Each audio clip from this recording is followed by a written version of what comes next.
Hello everyone. In this video, I'll show you how to create a LinkedIn account step by step.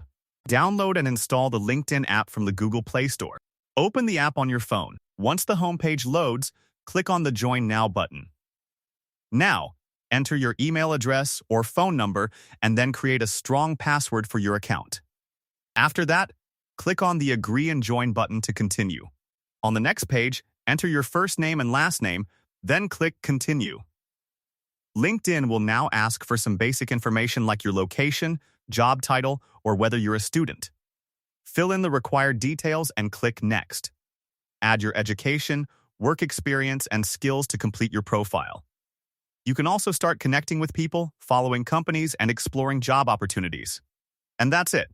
You've successfully created your LinkedIn account. If this video helped you, don't forget to like, subscribe, and turn on notifications for more easy tutorials.